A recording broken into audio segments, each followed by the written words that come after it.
For the following cell, ये एक cell दिया हुआ है, right, when the concentration of Zn2 plus is 10 times the concentration of Cu2 plus, the expression for del G in joule per mole is। del G का निकालने के लिए जब हमें सेल की वैल्यू दी गई है, उसका एक फॉर्मूला होता है del G equals to minus NEF। N है number of electrons participating in the cell reaction, E है सेल पोटेंशियल एंड F है फैराडेज कांस्टेंट जिसकी वैल्यू 96500 होती है।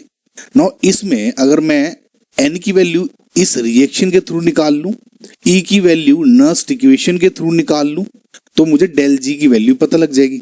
ओके गाइज, नाउ क्योंकि ये सेल दिया हुआ है, we know guys, last video में भी हमने देखा था पार्ट 1 में कि जो ये साल्ट ब्रिज है इसके लेफ्ट साइड में एनोड होती है और बाई कन्वेंशन होता है, और राइट साइड में होता है कैथोड। एनोड पे हमेशा ऑक्सीडेशन होता है एंड कैथोड पे हमेशा रिडक्शन होता है, राइट। नाउ इसमें आपने कुछ ऐसा है गाइज, जिसमें एक जिंक की रोड है और इधर कॉपर की रोड है, इधर कॉपर सल्फेट सॉल्यूशन है, इधर जिंक सल्फेट सॉल्यूशन है, एंड ऑब्वियसली यहाँ पे एक साल्ट ब्रिज बना हुआ होगा। इस तरह का सेल है कुछ, है ना, ये कनेक्टेड है। इसका मतलब क्या होता है कि इसमें जो जिंक है इसमें पिघल के आयंस की फॉर्म में सॉल्यूशन में मिल रहा है, लेकिन ऑन द अदर हैंड इधर कॉपर सल्फेट सॉल्यूशन से जो Cu2+ है वो इलेक्ट्रॉन्स लेकर कॉपर के ऊपर जमा होता जा रहा है। ये आपकी रिएक्शंस है। सो अगर मैं इसको हाफ सेल रिएक्शन इसकी अलग अलग ड्रॉ कर लूं तो एट एनोड क्या हो रहा होगा कि जो आपका जिंक है उस पे ऑक्सीडेशन होगा, यानी 2 इलेक्ट्रॉन लूज कर दिए इसने, बिकॉज ZnSO4 है एंड ZnSO4 में Zn2+ एंड SO4 2 नेगेटिव ऐसे रिप्रेजेंट करते हैं। And on the other hand at cathode आपका जो Cu2+ है, similarly Cu2+ and SO4 2 negative 2 electron लेके ये कॉपर में कन्वर्ट हो रहा होगा, राइट। सो ये 2 हाफ सेल रिएक्शंस हो गई। इनको अगर मैं कंबाइन करूं तो आप देख सकते हैं कि 2 इलेक्ट्रॉन्स इसमें पार्टिसिपेट कर रहे हैं, तो ओवरऑल जो इसकी रिएक्शन हो जाएगी कुछ इस तरह हो जाएगी कि Zn प्लस Cu2+ Zn2+ और Cu यहाँ पे आ जाएगा। ये तो रिएक्शन हो गई। तो इस हाफ सेल रिएक्शन को बनाने से आपको N की वैल्यू पता लग गई, जो कि यहाँ पे क्या है 2, राइट। अब मुझे F पता है, 2 पता है, N पता है, E की वैल्यू मुझे कैलकुलेट करनी है। मैंने बताया आपको नर्स्ट इक्वेशन के थ्रू आपको ये फाइंड करनी होगी।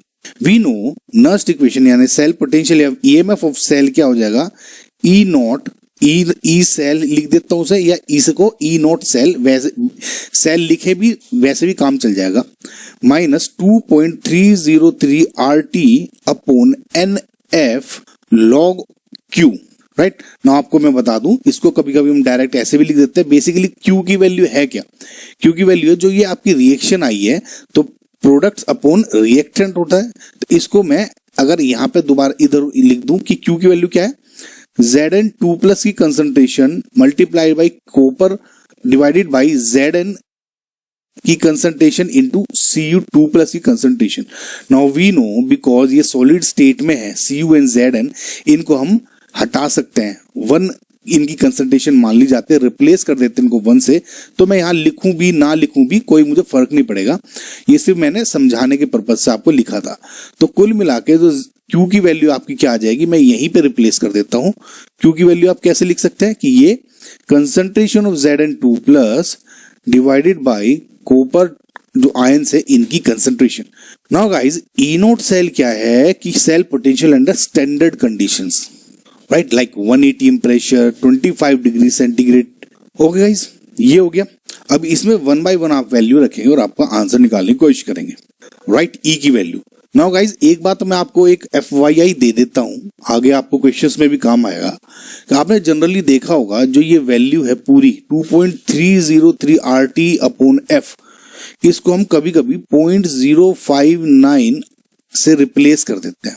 नाउ गाइज ये तभी रिप्लेस होगा अगर हमको या तो आइदर क्वेश्चन में प्रोवाइडेड है, राइट, या फिर हमारा टेम्परेचर आपको रिएक्शन में 25 डिग्री सेंटीग्रेड दिया हुआ है, तब आप इसको 0.059 से रिप्लेस कर सकते हैं। ये आप ध्यान रखें गाइस, अगर नहीं दिया हुआ है टेम्परेचर तो कभी किसी ना किसी वे में आपको इसकी वैल्यू कैलकुलेट करनी होगी और आपको तब आंसर निकालना होगा। सो ई सेल, इससे मेरी क्या वैल्यू निकलेगी? ई नोट सेल आपका दिया हुआ है दैट इज 1.1 वोल्ट, तो आप 1.1 लिख दीजिए।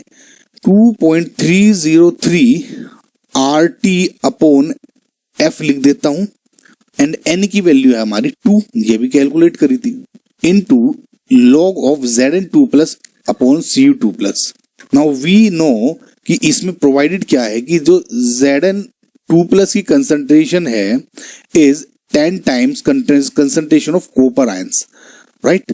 सो ये हम लिख सकते हैं, तो Zn2 प्लस को आप इसमें रिप्लेस कर सकते हैं 10 Cu2 प्लस आयंस की concentration divide by Cu2 plus हो जाएगा। सो अगर आप इसको देखें, इससे ये कैंसिल आउट हो जाएगा और यहाँ पे प्रोडक्ट में सिर्फ log 10 बचेगा, जो कि ओवरऑल इसकी वैल्यू क्या होती है 1।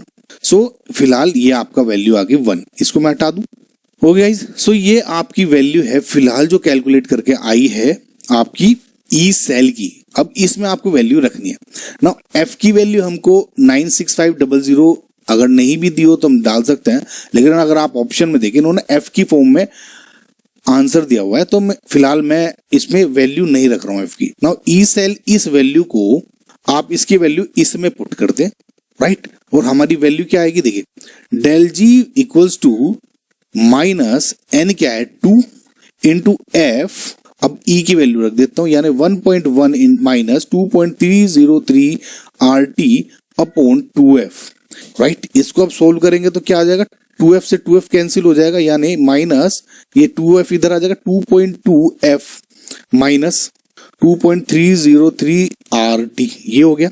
अंदर माइनस से मल्टीप्लाई कर दूं मैं तो वैल्यू क्या आ जाएगी डेल जी की आपकी, यहाँ पे छोटा सा देखिए, ये इस तरह लिख रहा हूं, माइनस 2.2F प्लस 2.303 RT, ये हो गई वैल्यू गाइस। तो अगर आपको फाइनल आंसर है ये, सो अगर आप देखें ऑप्शंस में आपका जो करेक्ट आंसर क्या है सी, माइनस 2.2F, 2.2 है गाइस ये, राइट गाइस। आई होप आपको समझ में आएगा।